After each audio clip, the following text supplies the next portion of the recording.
Maravilloso eres, Señor. Aleluya. Dios les bendiga, hermanos. Vamos a ponernos de pie y vamos a orar al Señor. Pongámonos de pie, queridos hermanos, y oramos al Señor. Bendito Padre que estás en los cielos, gracias por tu misericordia, Señor, derramada en nuestras vidas, por la bendición de poder alabarte, adorarte, de estar delante de tu presencia, Señor, y siempre poder abrir tu palabra, escudriñarla y tener ese acceso al conocimiento tuyo, Señor. Gracias, Padre. Ponemos delante de ti estas necesidades. Glorifícate en cada una de ellas, porque sabemos que todo lo puedes hacer. En el nombre de Cristo Jesús te lo pedimos. Gracias, Señor. Y háblanos a todos, que podamos ser edificados cada día. Que nuestras vidas, Señor, sean para tu gloria. Y aún envía salvación y vida eterna. Y sana a los que están enfermos. Da victoria a los que están luchando.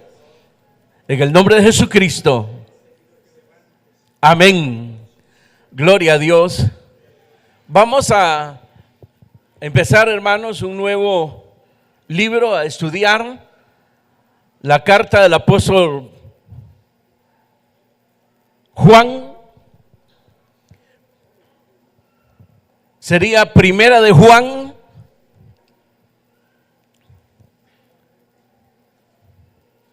Primera de Juan, vamos a leer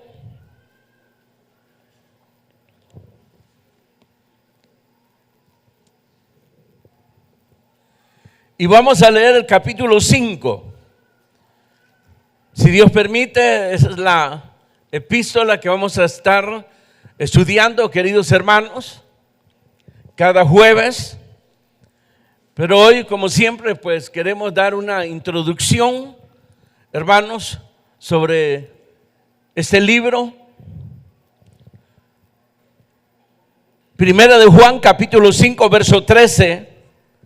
Dice la palabra del Señor: estas cosas os he escrito a vosotros que creéis en el nombre del Hijo de Dios, para que sepáis que tenéis vida eterna, y para que creáis en el nombre del Hijo de Dios. Amén. Verso 20. Pero sabemos que el Hijo de Dios ha venido y nos ha dado entendimiento para conocer lo que es verdadero. Y estamos en el verdadero, en su Hijo Jesucristo. Este es el verdadero Dios y la vida eterna. Amén. Amén. Gloria a Dios. Pueden sentarse, hermanos. Como una introducción, queremos hablar de este libro escrito por el apóstol Juan, un sobreviviente, testigo fiel de Cristo. Que así se pueda decir de ustedes, después de 10, 20, 30, 40, 50 años. Un personaje, hermanos, cuando escribió esto andaba por los 90 años. Y creo que no hay mejor título que eso, de decir un sobreviviente, testigo fiel de Cristo. Amén. Eso es lo que Dios espera de cada uno de nosotros. Que usted pueda tener ese testimonio en su corazón. Porque hablar, hermano, de un personaje como este, que ha podido sobrevivir a todo, hermanos, estamos hablando de Cristo. Porque Él es el que sostiene la vida. Él es el que, hermano, respalda. Él es el que, hermano, está en aquellas personas que le son fieles. Amén. El autor de este libro, pues, y creo que es bien importante porque en los tiempo ya, hermanos,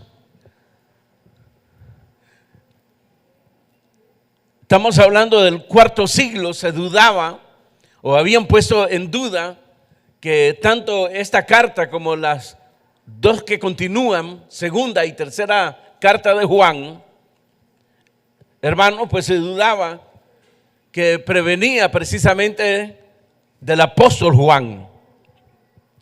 Pero sin embargo, su escrito, sus palabras plasmadas en esta carta, tiene una similitud a las palabras que él usaba en su evangelio, que lleva también su nombre, el Evangelio según San Juan. Por ejemplo, en el capítulo 1 dice lo que era desde el principio. Luego habla, hermanos, del verbo de Dios cuando dice la vida fue manifestada y la hemos visto, testificamos y anunciamos la vida eterna. Entonces son similitudes, hermanos, a las palabras que siempre usaba este apóstol en su evangelio que lleva su nombre. Este discípulo, hermanos, llegó a ser conocido como el discípulo amado, porque no solamente por haber sido el más joven de los discípulos de Jesús, es decir, los apóstoles, Juan fue el más joven, pero a pesar de su juventud, hermanos, siempre mostró su amor y su fidelidad hacia el Señor Jesucristo. Y como llegó a ser conocido como el discípulo amado, ustedes recordarán cuando Pedro estaba siendo reconvenido por el Señor Jesucristo después de la resurrección, porque Pedro había negado al Señor. Entonces Jesús comenzó a reconvenirle, a levantarlo, a reivindicar su vida, preguntándole que, hermanos, si lo amaba más que a los otros discípulos. Pedro, ¿me amas? Fue 3 veces que Jesús le preguntó. Y él se entristecía, hermano, ante esa pregunta, pensando que Jesús tenía duda de él. Pero lo que Jesús estaba haciendo era reivindicándolo, hermanos, y que él podía continuar, hermanos, y que iba a ser pues uno de los 12 apóstoles, como es conocido en Apocalipsis, los 12 apóstoles del Cordero. Amén. Pero fue ahí donde él dice que al ver hacia atrás, venía de cerca Juan. Y ahí una vez más se recalca el discípulo amado, o el que amaba al Señor Jesucristo. Y le preguntó, ¿qué de este? Porque se había, hermanos, entre ellos, se había llegado a pensar que este discípulo, hermano, no iba a morir. Entonces, aprovechando pues la confianza que me estás dando, Señor, una preguntita. ¿Y qué de este? ¿Verdad? Pero quererle agarrarle el codo a Dios hay que tener cuidado de abusar. Y por eso el Señor le dijo, ¿qué te importa? ¿Verdad? Si yo quiero que Él quede hasta que yo venga, ¿qué a ti? ¿Verdad? No le estaba diciendo que no iba a morir, sino que la voluntad de Jesús, si moriría o viviría, estaba en la potestad sola de Dios. Amén. Ahora otro detalle de este personaje: sobrevivió, hermanos, y cuando hablamos pues sobreviviente, testigo fiel de Cristo, estamos hablando que sobrevivió a las persecuciones en las cuales murieron y vinieron a ser mártir los demás apóstoles. Es decir, que cuando llegamos a Juan, hermanos, aquí, un hombre ya de 90 años, era el único que había quedado vivo de los 12 apóstoles. Pero lo más interesante es que había podido sobrevivir a ello. No fue fácil. Y aún aquí, hermanos, estaban sufriendo la persecución. Si usted lee el libro de Apocalipsis, que es después de esta carta, hermanos, usted va a ver que las iglesias estaban siendo sometidas en grandes angustias por las órdenes que daban los emperadores romanos. Sin embargo, fue un soldado de Cristo. Es decir, aquí tenemos todos los parámetros de lo que Dios espera de cada uno de nosotros. ¿Se da cuenta qué importante es ser joven y darle la juventud y las fuerzas a Dios?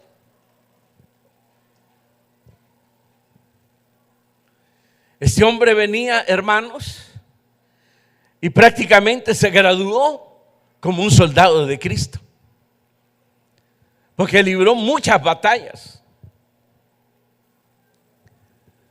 Otro detalle: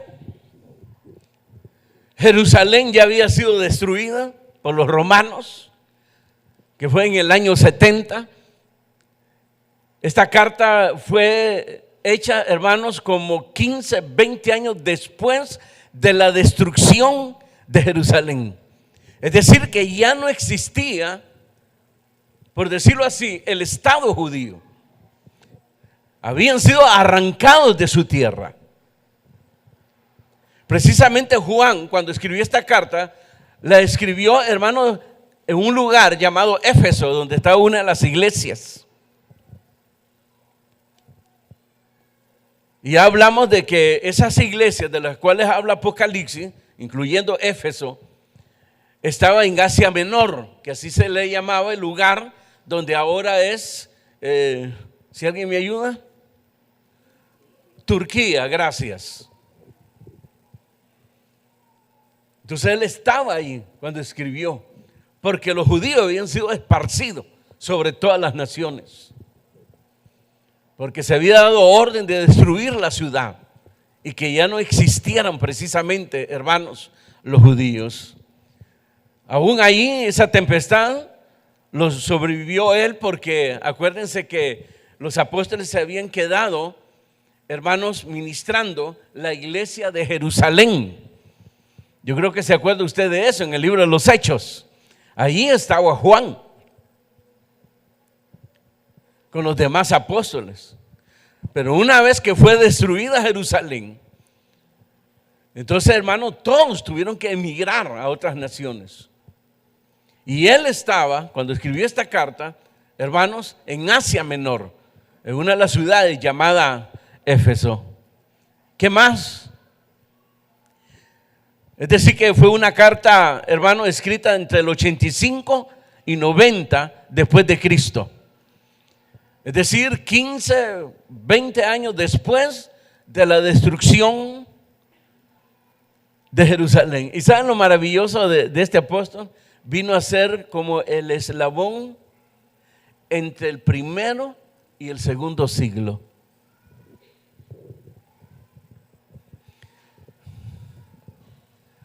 Es decir, si vamos a hablar de un privilegio tan grande que este hombre tuvo, fue, hermanos, de que él entró al segundo siglo.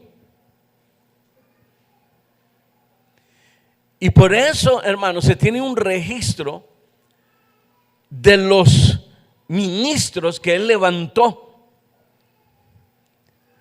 Porque él, hermanos, entró al segundo siglo después de Cristo. Entonces, hermanos, lo que tenemos aquí, un hombre, hermanos, sobreviviente, fiel de Cristo, y que fue, hermano, igual que los demás, un soldado de nuestro Señor Jesucristo. Es el llamamiento que todos recibimos. Pablo, por ejemplo, a Timoteo le sugirió, hermanos, o le ordenó de que sufriera y aprendiera a sufrir penalidades como buen soldado de Cristo. Y allí explica Pablo lo que es un soldado de Cristo, que no se puede enredar en los negocios de la vida, porque está comprometido y su vida le debe a aquel que lo llamó y lo tomó como soldado. Eso es un cristiano, no esos cristianos asolapados de ahora, que no saben ni lo que son, que prácticamente decir ser cristiano pareciera ser que un apodo que se han puesto.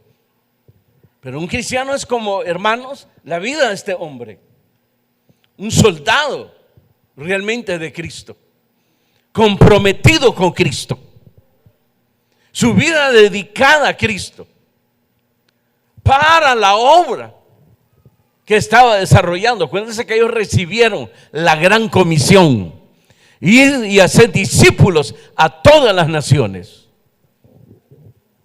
Esa es la comisión que tenemos.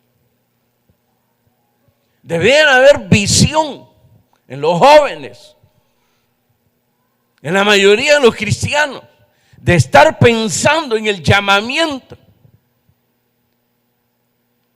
y en qué ciudad o en qué país el Señor los va a llamar.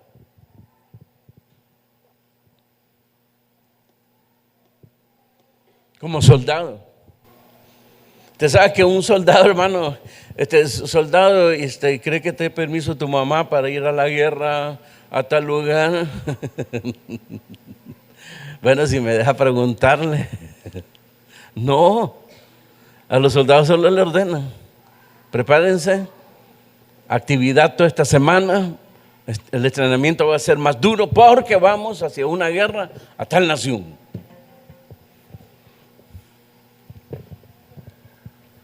Así no se anda. Yo no sé si algunos de ustedes fueron soldados, hermano, y no tengan pena si sirvieron en el ejército, pero yo creo que fue así, ¿verdad? Cuando fueron llevados, reclutados y estuvieron sirviendo ahí, hermanos, como soldados. No creo que el militar haya llegado a decirle, dale una carta a tu mamá a ver si te da permiso para que te llevemos a tal guerra. No. Ahí la gloria era si regresabas vivo o regresabas muerto, ¿verdad? Ese es un soldado de Cristo. Y este hombre nos da, hermano, ese glorioso ejemplo de lo que es realmente un soldado de Cristo. Vamos a entrar a los detalles. Vámonos al capítulo 1. Como le digo, es una introducción.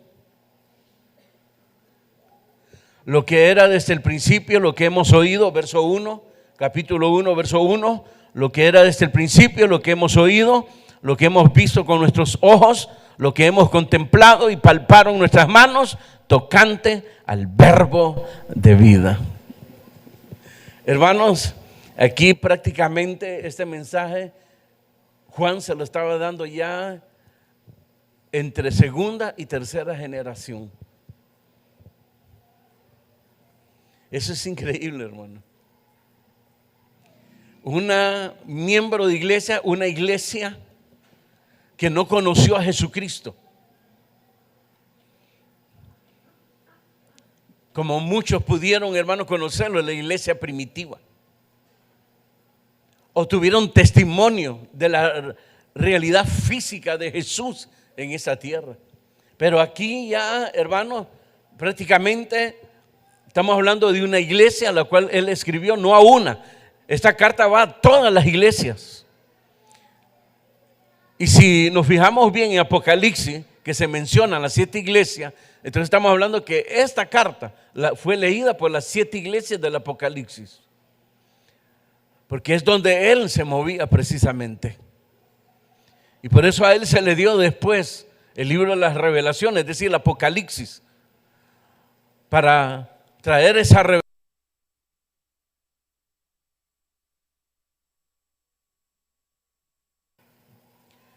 Y por eso él, hermanos, casi como un evangelio, su carta, dando testimonio de la verdad de Cristo, de quién realmente era Cristo.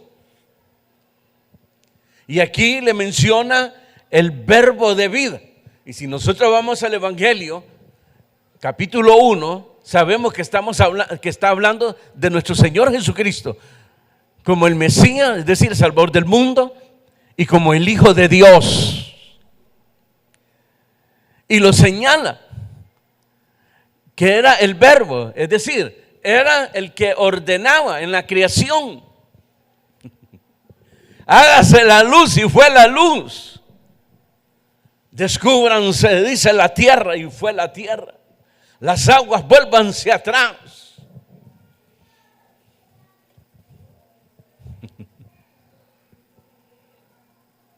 Es decir, que de una sola vez entra a identificar que aquel que vino, hermanos, fue nada menos que Dios mismo, el Hijo de Dios.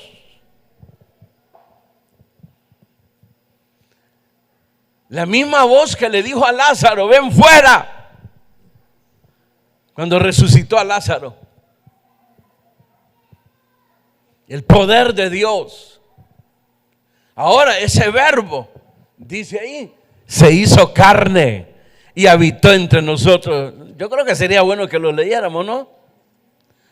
Un recuerdito. Y para aquellos que no leen la Biblia, pues el capítulo 1 de Juan, porque es bello lo que dice ahí. Verso 1, capítulo 1, en el principio era el verbo, y el verbo era con Dios, y el verbo era Dios. Este era en el principio con Dios. Todas las cosas por Él fueron hechas, y sin Él nada de lo que ha sido hecho fue hecho. En Él estaba la vida. Aquí lo muestra precisamente el que da la vida, el verbo de vida.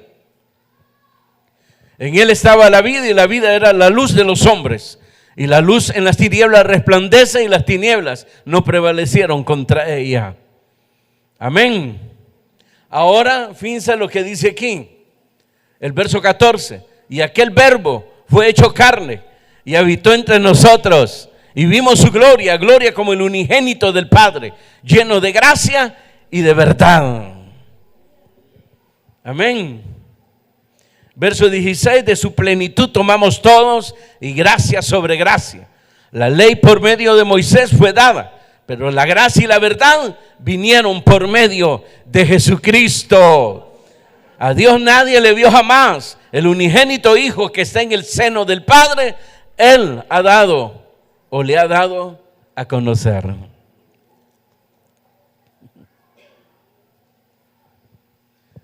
Ahí habla de las características de Dios. Porque Juan dice, si Él se hizo, el verbo se hizo carne y estaba habitando en ese momento entre los hombres, ¿cómo es que dice aquí Juan, el que está en el seno del Padre? ¿Cómo explica usted eso? Bueno, ¿había venido o no había venido? Es que es Dios. El único que no puede estar en todas partes es Satanás.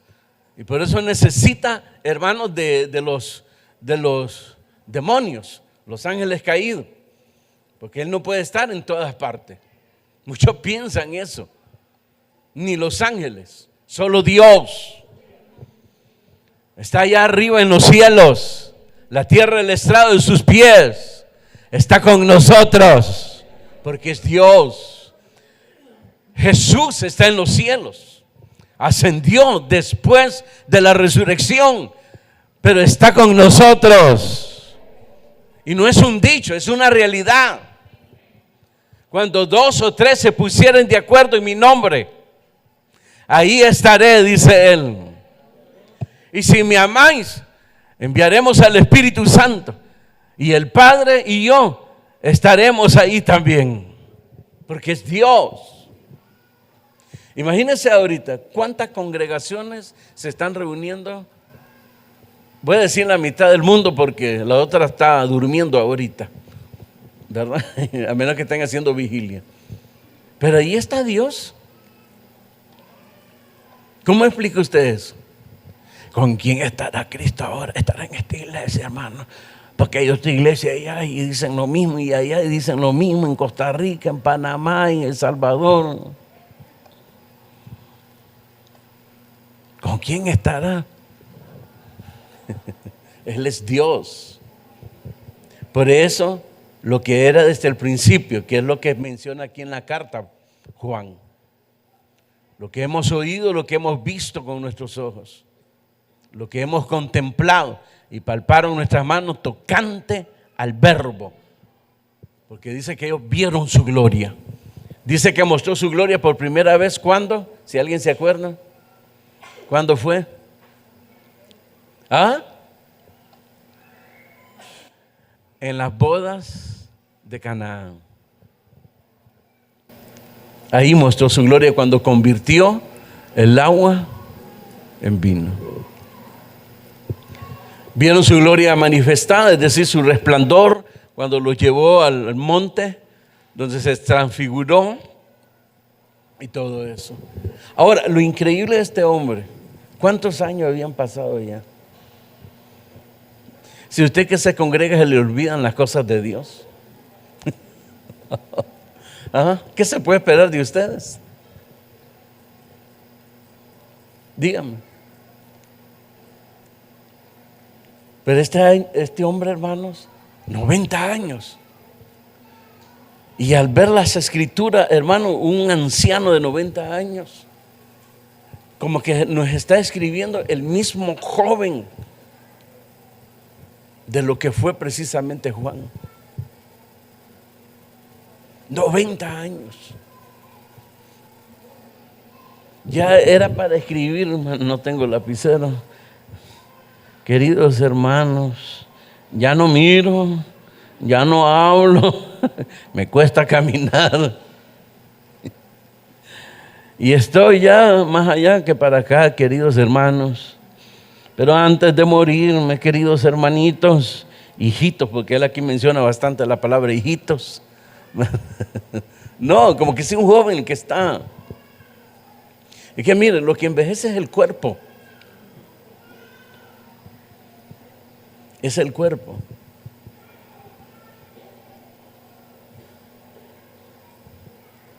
Pero ese estaba joven espiritualmente, porque no dejó de cultivar su relación con Dios. Tenía tan presente, hermanos, todos los hechos de Jesús. Lo tenía presente.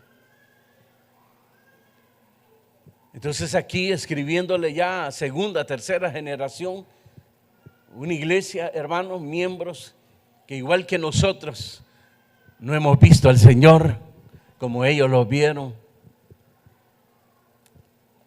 Aunque nosotros tenemos mayor gloria que ellos, eso lo dijo Pedro.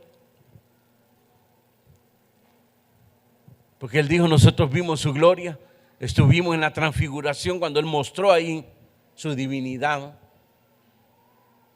Pero lo maravilloso con ustedes es que ustedes le aman y le sirven sin haberle visto. Eso se llama fe. Y la fe honra a Dios. Porque la fe hace, hermanos, que la verdad de Dios se manifieste en nuestros corazones a través del Espíritu Santo. Verso 3. Lo que hemos visto y oído, eso os anunciamos, que también vosotros tengáis comunión con nosotros. Y nuestra comunión verdadera es con el Padre y con su Hijo Jesucristo. Esta cosa os escribimos para que vuestro gozo sea cumplido. Cuando uno conoce la verdad de Dios, hermanos, entonces no nos va a costar esto. Vamos a anhelar dos cosas: la comunión con Dios y la comunión con los hermanos. Porque eso es lo que está diciendo ahí. Para que tengáis, dice, comunión ¿con quién? Con nosotros. Porque nuestra comunión verdadera es con el Padre y con su Hijo. Es que miren, hermanos, ¿saben cuál es nuestro problema? Si nosotros no dejamos de sembrar en la carne, jamás vamos a tener la visión.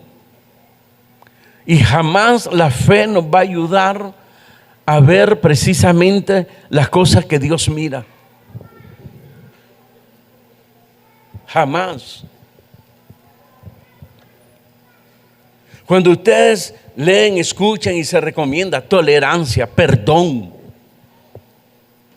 la fraternidad entre hermanos, inmediatamente lo que se le viene a usted, ay hermano, fraternidad. Ay, es que esta sangre azul que tengo choca con la sangre indio del otro.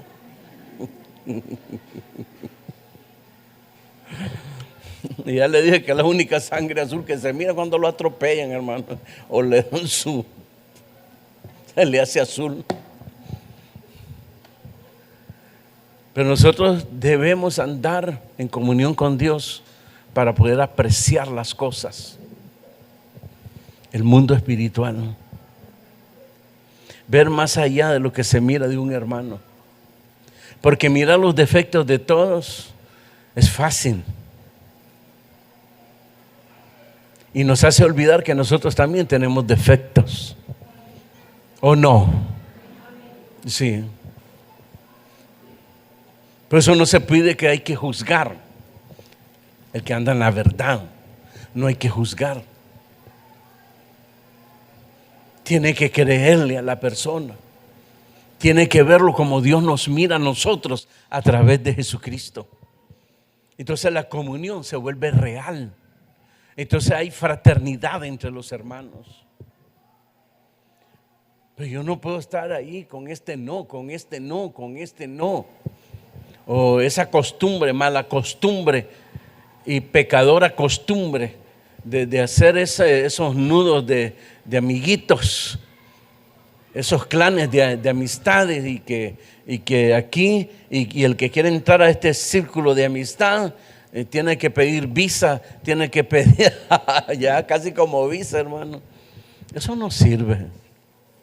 Amigos de todos. Porque Jesús murió tanto por ustedes como por mí. Y su preciosa sangre fue derramada sobre ustedes como fue derramada sobre mí también.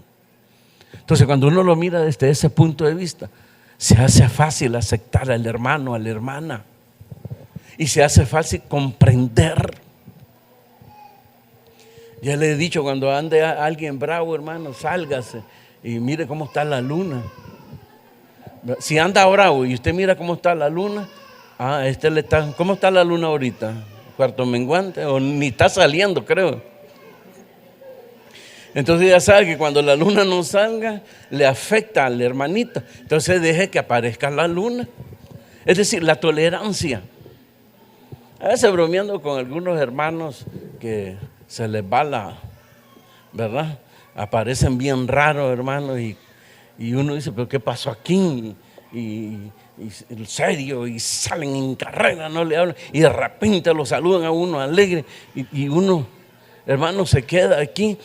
Hay un hermano que yo le digo, al hermano se le vino fuerte la regla ahora, le digo, ¿verdad? Porque uno queda, hermano, ¿qué pasó aquí? ¿Ah?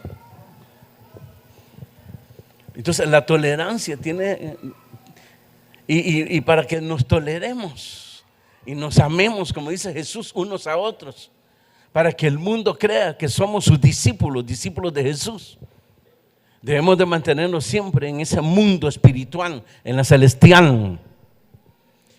Y así como el Padre nos mira, mirar nosotros a los demás a través de Jesucristo.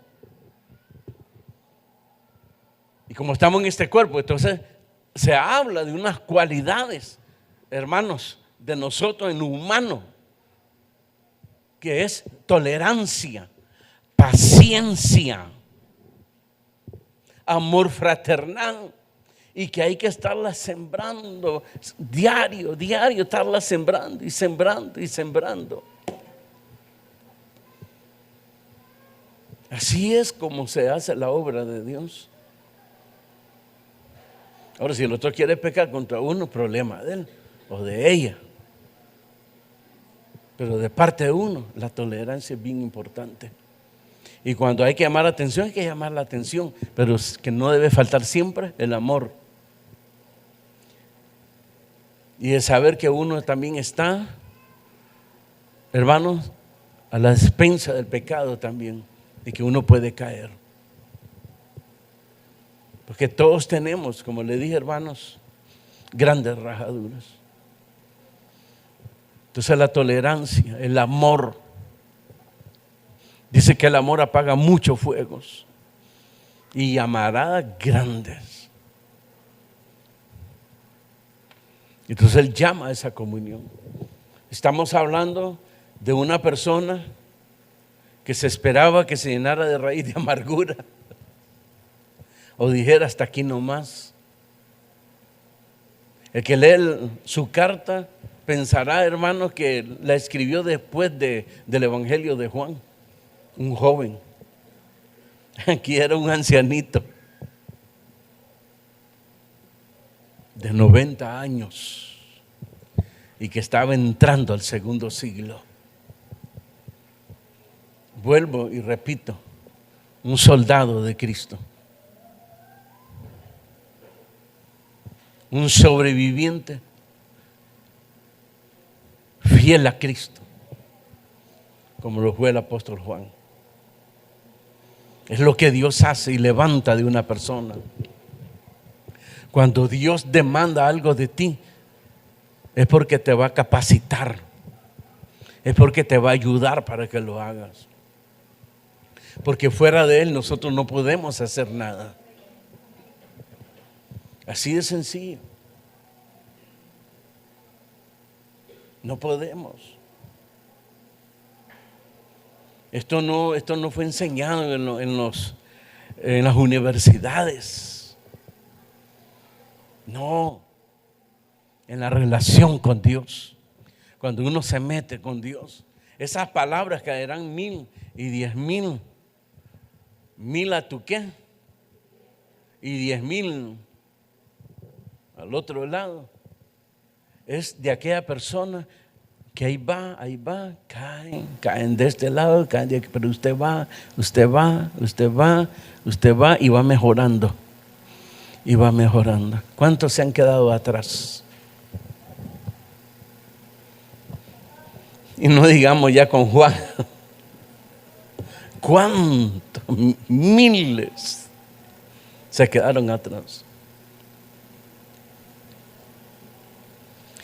Y de personas que se les miraban virtudes que uno decía, si el Señor ha de llamar a alguien, será fulano, sultano, menos a mí.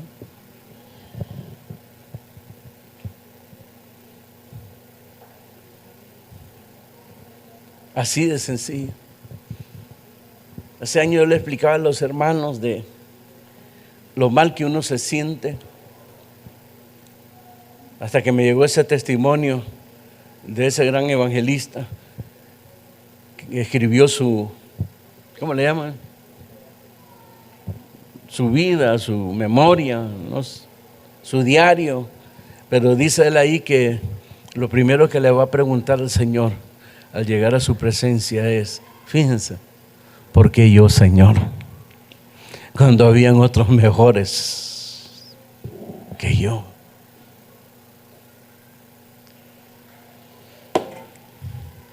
Dios te está llamando. Ahora, para que no te gloríes, dice el Señor, lo más vil del mundo escogió Dios, lo menospreciado. Pareciera ya como un requisito.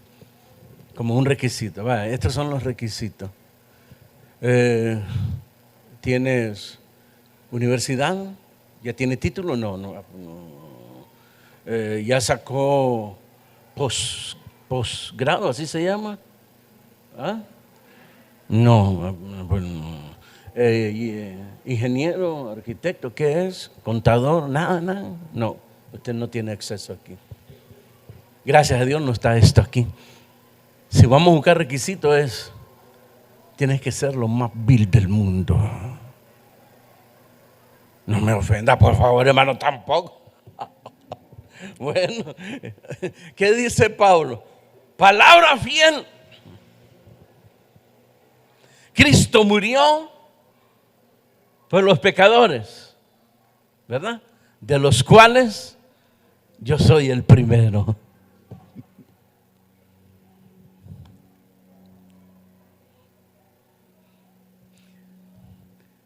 Por eso les decía a la gente, el Señor Jesús, ustedes no saben lo que quieren. Ustedes son como los del parque.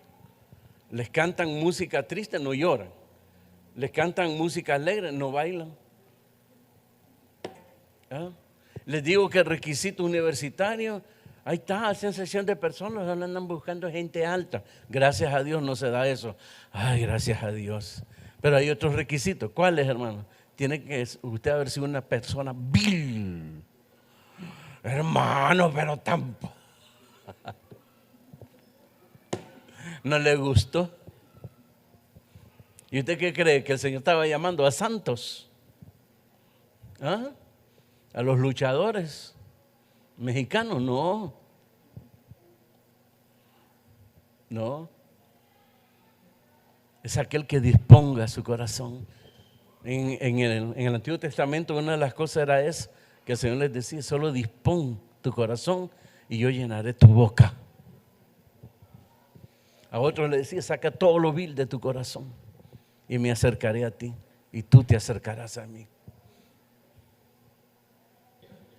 Siempre ha sido ese llamado. Amén. Por último, pues, para que se alarguen, ya que los miro tristes, leímos el capítulo 1, capítulo 4, perdón, que dice el verso 1, el capítulo 4: amados, no creáis a todo espíritu, sino probad los espíritus si son de Dios, porque muchos falsos profetas han salido por el mundo. Amén. Verso 5: ellos son del mundo, por eso hablan del mundo y el mundo los oye. Nosotros somos de Dios, el que conoce a Dios nos oye, el que no es de Dios no nos oye. En esto conocemos el espíritu de verdad y el espíritu del error. Aquí estaba creciendo ya, hermanos, la herejía y lo que iba a llevar precisamente, porque él enfoca también la apostasía de los últimos tiempos, cuando señala a algunos como ya anticristos. Vamos a ver si se lo encuentro. Sí, por ejemplo, en el capítulo 1, verso 18: hijitos, ya es el último tiempo, y según vosotros oísteis que el anticristo viene, así ahora han surgido muchos anticristos. Por eso conocemos que es el último tiempo. Salieron de nosotros, pero no eran de nosotros, porque si hubiesen sido de nosotros, habrían permanecido con nosotros. Pero salieron para que se manifestase que no todos son de nosotros. Así que vosotros sois de nosotros, porque ha estado con nosotros. Ya, hermano. No dice eso, pero menciona bastante nosotros. Yo cuando lo leí. Pero el espíritu del anticristo, ¿verdad? De los últimos tiempos. Es decir, que las herejías comenzaron. El caso aquí era, hermanos, que se negaba que Cristo había venido en carne.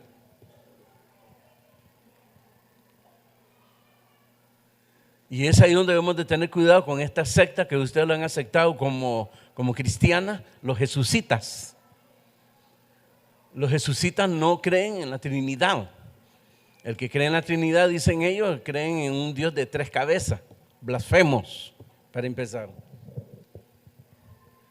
Pero ellos tienen problemas al enfocar la muerte de Cristo.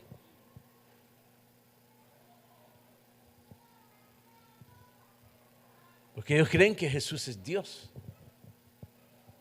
Pero que es el mismo Padre, el mismo Espíritu Santo. Entonces, en la cruz es donde ellos se complican.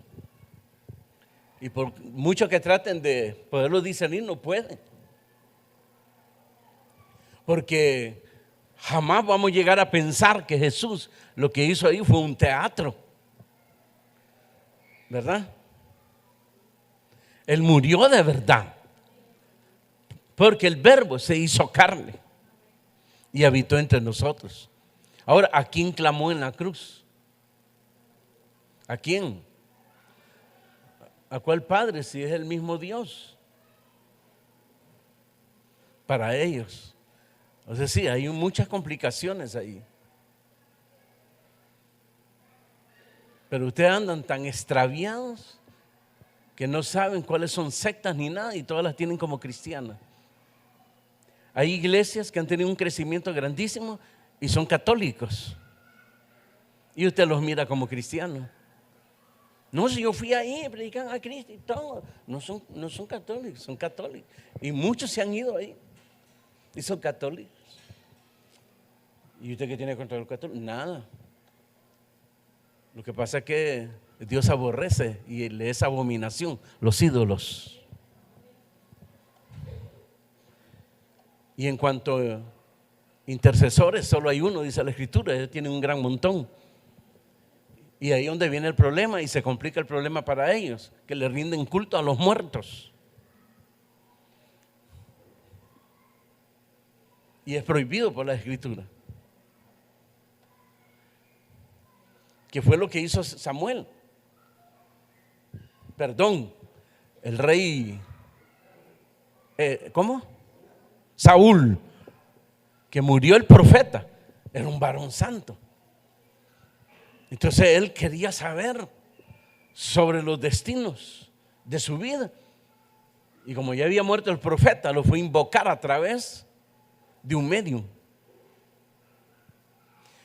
Entonces el problema en el catolicismo es que los líderes hacen de mediums para con las personas, para invocar personas ya muertas. O sea, hay mucho. Entonces aquí, por eso habla tan claro Juan aquí, hermanos, en el capítulo 4, no creáis a todo espíritu. ¿Qué dice? Probad los espíritus y son de Dios. Pero ¿cómo los va a probar usted? No anhela la relación con Dios, la comunión con Dios. No leen las Escrituras. El Espíritu Santo saben que es real, pero no lo invocan. Por eso usted no mira las sectas. Usted las mira que todas son iguales. Y todos son hermanos. No sabe distinguir, no tiene discernimiento. Y aquí Juan nos da una clave. Amados, no creáis a todo espíritu. Probad los espíritus si son de Dios, porque muchos falsos profetas han salido por el mundo. En esto conoced el Espíritu de Dios. Todo espíritu que confiesa que Jesús ha venido en carne es de Dios. Es decir, la herejía que estaba apareciendo ahí, que negaba que Jesús había venido en carne. Y todo espíritu que no confiesa que Jesucristo ha venido en carne no es de Dios. Y este es el espíritu del anticristo, el cual vosotros habéis oído que viene y que ahora ya está en el mundo. Hijitos, vosotros sois de Dios y los habéis vencido, porque mayor es el que está en vosotros que el que está en el mundo. Ellos son del mundo, por eso hablan del mundo y el mundo los oye. Nosotros somos de Dios. El que conoce a Dios nos oye. El que no es de Dios no nos oye. En esto conocemos el espíritu de verdad y el espíritu de error. Es decir, Juan, hermanos, le tocó enfrentar lo que había profetizado el apóstol Pablo, que se iban a meter lobos, hermanos, que no iban a perdonar a la grey, no iban a tener misericordia a la grey. Y dentro de vosotros se iba a levantar gente, dice ahí, que iban a hablar cosas perversas como las que escuchamos ahora.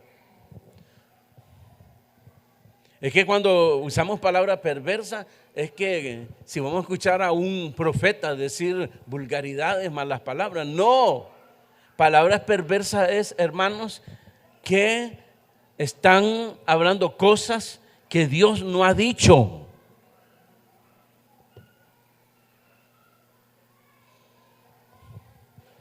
Dios no les ha dado esas palabras las tomaron de filosofías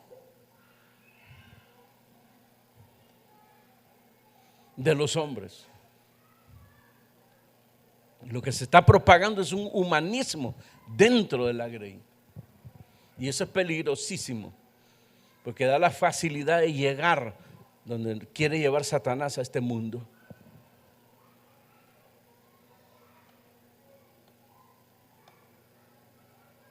Entonces vemos a un hombre, hermanos, que a los 90 años mantenía fresca el pensamiento de Dios, su relación con Dios. Un luchador, un soldado de Cristo.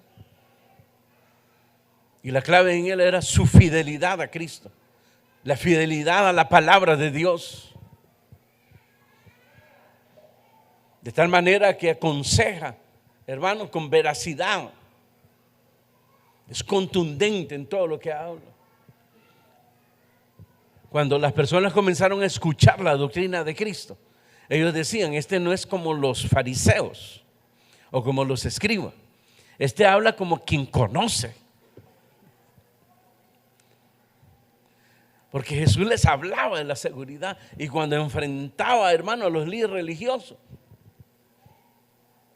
los enfrentaba con seguridad y ellos quedaban desarmados. Y por eso no les quedó más remedio primero llegar a los insultos, llegar, hermano, a calificaciones contra Jesús, luego a la violencia y después a la muerte. Porque así es el hombre. Así.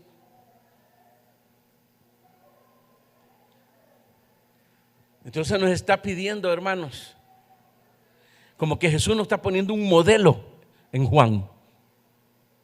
Este es el hombre, esta es la mujer que yo espero de ustedes que han creído en Cristo, que han creído en la verdad de Cristo, en la verdad de Dios. Que sean un soldado, fiel testigo de Cristo. Y finalizo pues con lo último que leímos. Dice, estas cosas os he escrito a vosotros. Fíjense que todas las palabras de él se asemejan al Evangelio. Porque cuando estaba terminando el Evangelio dice, estas cosas se escribieron, dice, para que creáis que Jesús es el Hijo de Dios. Y aquí dice, estas cosas os he escrito en el capítulo 5, verso 13. Estas cosas os he escrito a vosotros que creéis en el nombre de ¿quién? Del Hijo de Dios, para que sepáis que tenéis vida eterna y para que creáis en el nombre del Hijo de Dios. Es decir, estar plenamente convencido para tener la fuerza, para tener visión, para realmente tomar aquello que por ahora puede ser para usted ridículo. O puede ser como muchos pensaron, como Judas, que fue discípulo de Jesús y llegó a pensar que Jesús no los estaba llevando a ningún lado. Porque cada vez que le reunía a las multitudes, después los mandaba a volar el Señor Jesucristo. Y lo que vino a derramar el vaso es cuando aquella mujer llevó aquel perfume carísimo. Y ver el dolor de Judas, cómo se desperdiciaba aquel perfume, porque se lo estaba echando al Señor en los pies y en sus cabellos. ¡Qué barbaridad! Eso se me repartió en los pobres, dice. Él no estaba pensando en los pobres. Y eso derramó, como dicen ya, el vaso. Entonces lo fue a negociar y pretender recuperar los 3 años y medio que anduvo con él. Como que perdió 3 años y medio andando con Jesús. Y muchos piensan así. Y muchos van a llegar a pensar así si no se afirman. Verso ¿qué? 20. Pero sabemos que el Hijo de Dios ha venido y nos ha dado entendimiento. Es la revelación del conocimiento de Dios. Y nos ha dado entendimiento para conocer al que es verdadero. Y estamos en el verdadero, en su Hijo Jesucristo. Este es el verdadero Dios y la vida eterna. Diga gloria a Dios. ¿Se acuerdan ustedes cuando estaba con Pilato? ¿Se acuerdan? ¿No me dices nada de lo que te están acusando? ¿No sabes que yo puedo liberarte? ¿O puedo dar la orden de que te ejecuten? Ningún poder tuviera si no te fuese dado de arriba. Y cuando le preguntó si era el rey, tú dices que yo soy rey. Para eso he venido, para hablar de la verdad. Y él le preguntó cuál es la verdad, pues se lo estaba diciendo. Muchos de ustedes dudan y están en la verdad y la dudan y la desechan porque no se animan como Pedro a tirarse a las aguas turbulentas. No se atreven, cobardes.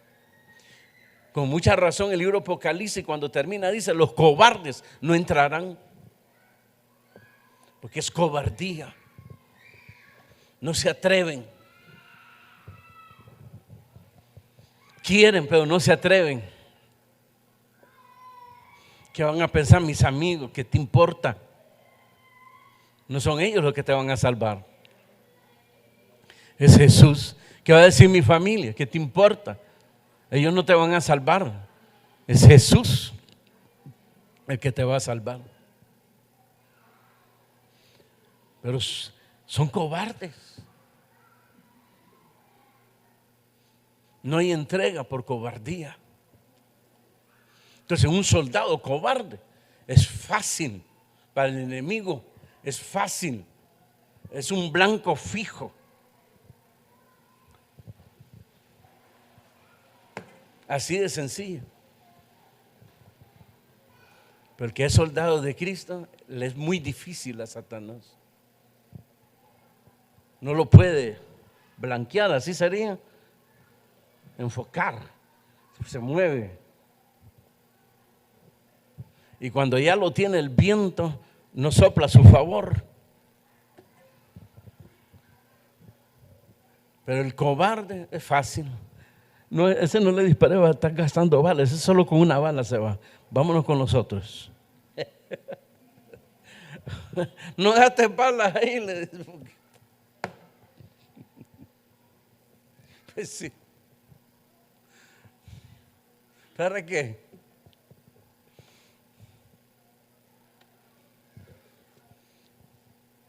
La fe es la certeza de las cosas que no se miran y la convicción de las cosas que esperamos. Jesús, el Hijo de Dios, estamos en la verdad. Y si la creemos, tenemos vida eterna. Esta vida es pasajera. Y cuando habla que esta vida es pasajera, es que nos concentremos y nos esforcemos en las cosas que permanecen para siempre. Amén y amén. El modelo está puesto delante de ti. ¿Qué es lo que Dios quiere de mí? ¿Qué espera Dios de mí? Sí, aquí está el modelo. Este es el modelo. Imítalo. Imítalo y sé como Él. Juan, el apóstol Juan, un sobreviviente, testigo fiel de Cristo. Amén y amén. Cierra tus ojos. Gracias, Señor, por tu palabra. Gracias por mostrarnos tu voluntad, tu propósito para nuestras vidas, Señor. Perdona la dureza de nuestros corazones, nuestra soberbia, nuestra incredulidad, Señor. Padre, toca.